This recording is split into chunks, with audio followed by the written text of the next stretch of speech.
ಹಿಂದಾಗಿದ್ದೆಲ್ಲ ಮರ್ತೋಗ್ರಿ. ನಾನು ಎಲ್ಲ ಮರ್ತಿದ್ದೀನಿ, ನೀವು ಎಲ್ಲ ಮರ್ತೋಗಿ ಅದನ್ನೇ ಯೋಚನೆ ಮಾಡ್ಕೊಂಡು ಕೂತ್ಕೋಬೇಡಿ. ಇಲ್ಲೇ ಇದ್ದೀರಲ್ಲ ಅದಕ್ಕೆ ಹಂಗೆ ಅನಿಸ್ತಾ ಇದೆ. ಜಾಗ ಸ್ವಲ್ಪ ಬದಲಾದ್ರೆ ನಿಮ್ಮ ಮನ್ಸಿಗೂ ಹಗುರ ಅನ್ಸುತ್ತೆ.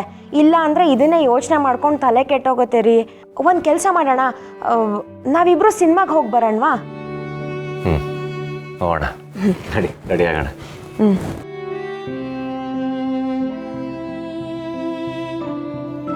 ಮಗ ಸೊಸೆ ಇಬ್ಬರು ಒಂದಾಗವ್ರೆ. ಜೀವನದಲ್ಲಿ ಬೆಂದವನೇ, ಅದಕ್ಕೆ ಬುದ್ಧಿ ಬಂದಿರಬೇಕು.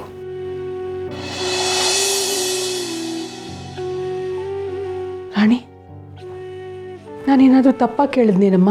ನನ್ನ ಮಗ ಮನು ನಿನ್ನನ್ನು ಸುಖವಾಗಿ ನೋಡ್ಕೊಳ್ಳಲ್ಲ ಅನ್ನೋ ನಂಬಿಕೆ ನಿಂಗಿಲ್ಲ ಅಂತಂದರೆ ದಯವಿಟ್ಟು ನನ್ನ ಕ್ಷಮಿಸ್ಬಿಡು. ಅಯ್ಯೋ ದೇವ್ರೆ, ಅತ್ತೆ ಯಾಕೆ ಹಿಂಗೆ ಮಾತಾಡ್ತಿದ್ದೀರಾ? ನಾನೇನೋ ಹಂಗೆ ಯೋಚನೆ ಮಾಡಿಲ್ಲ. ಮತ್ತೆ ನಿನ್ನ ಮುಖದಲ್ಲಿ ಭಯ ಕಾಣ್ತಲ್ಲಮ್ಮ, ಅದು ಅತ್ತೆ, ಮೊದಲಾದರೆ ದೊರೆ ಬೇರೆ ಥರನೇ ಇದ್ದರು, ಆದರೆ ಇವಾಗ ಹಂಗಲ್ಲ. ನನ್ನ ಮಕ್ಕದಲ್ಲಿ ಕಾಣಿಸ್ತಿರೋದು ಭಯ ಅಲ್ಲ, ಗಾಬರಿ. ನೀವು ಒಂದೇಕ್ಕಿಂತ ಸಂಸಾರ ಅಂದ್ಬಿಟ್ರಲ್ಲ, ನನಗೆ ಎದೆ ದಸಕ್ಕೆ ಅಂದ್ಬಿಡ್ತು. ಆಟೆಯ ಅಮ್ಮ, ರಾಣಿ, ಓ ನಿಮ್ದು ಇನ್ನೂ ಮಾತು ಮುಗ್ದಿಲ್ವಾ? ಅಯ್ಯೋ ಆಯ್ತಪ್ಪ, ನಮ್ಮ ಮಾತೆಲ್ಲ ಮುಗೀತು. ನಾನು ಏನು ಹೇಳಬೇಕು ಅದನ್ನು ಹೇಳಾಯ್ತು. ಇನ್ನೇನಿದ್ರು ರಾಣಿ ಹೇಳಬೇಕು ಅಷ್ಟೇ. ನಾನು ಹೇಳಿದ್ದನ್ನು ಯೋಚನೆ ಮಾಡಿ. ಬರ್ತೀನಿ.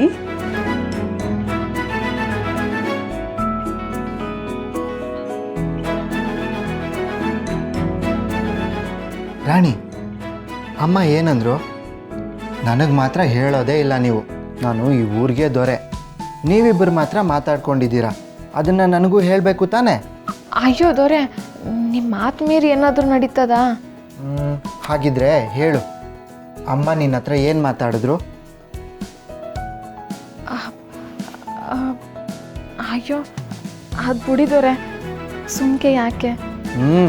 ಇಲ್ಲ, ನಾನು ತಿಳ್ಕೊಳ್ಳೇಬೇಕು.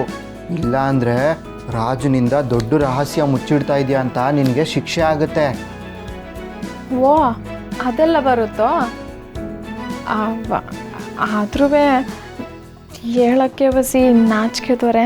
ಹಾಗಿದ್ರೆ ನಾಚ್ಕೊಂಡೇ ಹೇಳು, ನಾನು ನಾಚ್ಕೊಂಡೇ ಕೇಳಿಸ್ಕೊತೀನಿ. ಹೇಳು ರಾಣಿ, ಹೇಳು ಹೇಳು ಹೇಳು ಹೇಳು. ಆಯಿತು, ಹೇಳ್ತೀನಿ.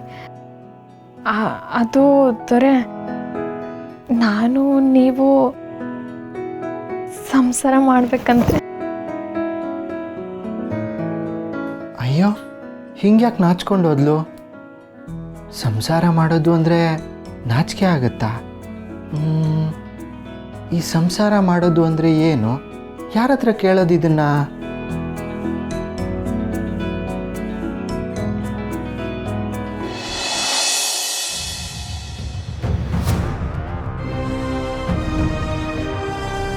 ಶಿವು, ಏನೋ ಹೇಳ್ತಿದೀಯ ನೀನು? ಅಡುಗೆ ಮನೇಲಿ ಕೂತು ಅಡುಗೆ ಮಾಡೋರನ್ನ ಪಂಚಾಯಿತಿ ಆಫೀಸಿಗೆ ಕರೆದು ಕೆಲಸ ಮಾಡಿ ಅಂತ ಹೇಳೋಕ್ಕಾಗತ್ತಾ? ಯಾಕಾಗಲ್ಲಮ್ಮ? ಹಣಗಿತ್ತಿ ಹಬ್ಬ ಮಾಡಿದ್ರೆ ಮನೆ ಗಂಡ ಉಪವಾಸ ಇದ್ದಂತೆ. ಸರ್ಕಾರಗಳು ಅವ್ರ ಅನುಕೂಲಕ್ಕೋಸ್ಕರ ಮಹಿಳಾ ಮೀಸಲಾತಿ ಕ್ಷೇತ್ರಗಳು ಅಂತ ಮಾಡಿರ್ತಾರೆ ಅಂತ ನಾವು ಮಾಡೋಕ್ಕಾಗತ್ತಾ? ನಿನಗೆ ಇದೆಲ್ಲ ಅರ್ಥ ಆಗೋದಿಲ್ಲ, ಸುಮ್ಮನೆ ಇದ್ಬಿಡು. ನೀವು ಪ್ರಮಾಣ ವಚನ ಓದ್ರಪ್ಪ. ಆಗಿಲ್ಲ ಮಾವ.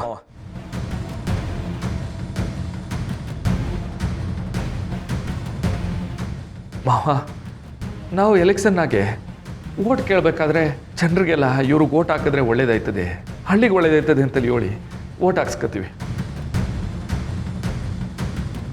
ಅದೇ ಗೆದ್ಮ್ಯಾಕೆ ಅವ್ರನ್ನ ಒಲೆ ಮುಂದೆ ಕೂರಿಸ್ಬಿಟ್ಟು ನೀವು ಅಡುಗೆ ಮಾಡ್ತಾ ಇರಿ, ಅಧಿಕಾರ ನಾವು ಮಾಡ್ತೀವಿ ಅಂತ ಬೇರೆಯವ್ರು ಬಂದರೆ ಹೆಂಗೆ ಮಾವ ಆಯ್ತದೆ?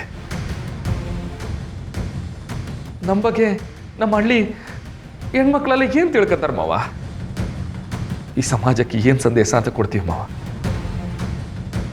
ಮಾಕಾಳವ ಯಾವತ್ತು ಇವ್ರ ಗಂಡು ಇವ್ರ ಹೆಣ್ಣು ಅಂತ ನೋಡಿಕೊಂಡು ಹರ್ಸಕ್ಕಿಲ್ಲ. ಆ ಸೂರ್ಯ ಹೆಣ್ಣು ಗಂಡು ಅಂತ ನೋಡ್ದೇನೆ ಬೆಳಕೊಡಕ್ಕಿಲ್ವಾ? ಅವ್ರಿಗೆ ಇಲ್ದಿರೋ ಭೇದ ನಮ್ಗೆ ಯಾಕೆ ಮಾವ? ದಣಿ, ಪಂಚಾಯತಿ ಆಫೀಸಿಗೆ ಬಂದು ಮೊದಲನೇದೇನೇ ನಿಮಗೆ ಪಾಠ ಮಾಡ್ತಾವನೆ. ಇನ್ನು ಮುಂದೆ ಬಾರ್ ಕೋಲ್ ಹಿಡ್ಕೊಂಡು ಬಾರಿಸ್ತಾನೋ ಏನೋ ಗೊತ್ತಿಲ್ಲ. ಗ್ರೇಟ್ ಮಾವ, ನಿನ್ನ ಮಾತು ಎಲ್ರಿಗೂ ಅರ್ಥ ಆಗಿರುತ್ತೆ ಅನಿಸುತ್ತೆ. ಇನ್ನೂ ಏನು ನೋಡ್ತಿದ್ದೀರಾ? ಹೋಗಿ ನಿಮ್ಮ ಹೆಂಡ್ತೀರನ್ನ ಕರ್ಕೊಂಡು ಬನ್ನಿ. ಅಣ್ಣಂದ್ರ ಕೇಳಿಸ್ಲಿಲ್ವಾ? ಹೋಗ್ರಿ.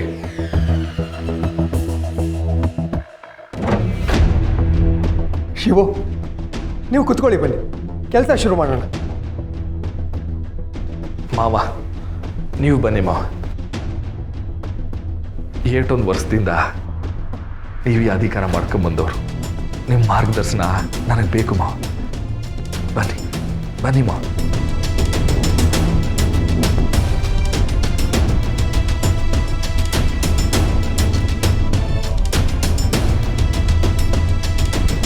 ಕೂತ್ಕೊಳ್ಳಿ ಮಾವ.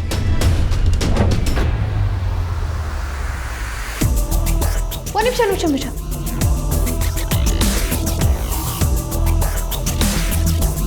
ಅಪ್ಪ, ಹಿಂದಿನಿಂದಲೂ ಈ ಸೀಟಲ್ಲಿ ಕೂತ್ಕೊಂಡೆ ಅಭ್ಯಾಸ ಅಲ್ವಾ ನಿಮಗೆ? ಮಸಲ್ ಮೆಮೊರಿ ಸೇವ್ ಆಗಿಬಿಟ್ಟಿದೆ ಅನಿಸುತ್ತೆ. ಮರೆತು ಕೂತ್ಕೊಳ್ತಿದ್ದೀರಾ ಅಲ್ವಾ? ಈಗ ಅಧ್ಯಕ್ಷ ಆಗಿರೋದು ನನ್ನ ಗಂಡ. ಸೊ ಇದು ನನ್ನ ಗಂಡ. ನಿಮಗೆ ಅಂತ ಬೇರೆ ಚೇರ್ ತೈರಿ ತರಿಸ್ತೀನಿ. ಸರ್, ಆ ಚೇರ್ ತೊಗೊಂಬರ್ತೀರಾ? ಇಲ್ಲ ಅಕ್ಕಿ ಹಾಂ, ಕೂತ್ಕೊಳ್ಳಿಪ್ಪ ಅಲ್ಲಿ. ಅಯ್ಯ ನಡಿಯಪ್ಪ, ಕೂತ್ಕೊಳ್ಳಪ್ಪ, ಕೂತ್ಕೊಳ್ಳಿ. ನೀನೇನು ಮಾವ ನಿಂತ್ಕೊಂಡು ನೋಡ್ತಿದ್ಯಾ? ನೀನಪ್ಪ ಕೂತ್ಕೋ ಮಾವ.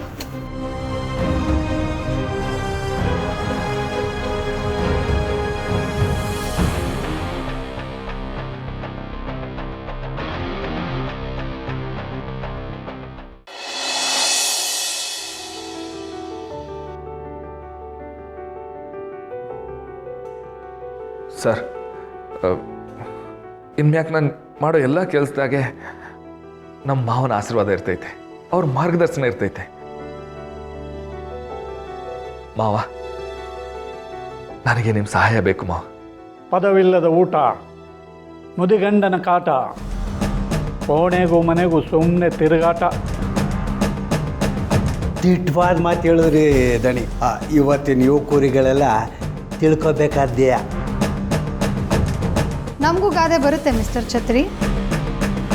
ಇನ್ನೊಂದು ಕರೆಕ್ಷನು, ಅದು ಯುವಕರಿಗೆ ಅಲ್ಲ, ಯುವಕರಿಗೆ. ಇಷ್ಟು ವರ್ಷ ಜನರನ್ನ ಕುರಿ ಮಾಡಿದ್ದು ಸಾಕು ಅಲ್ವಪ್ಪ?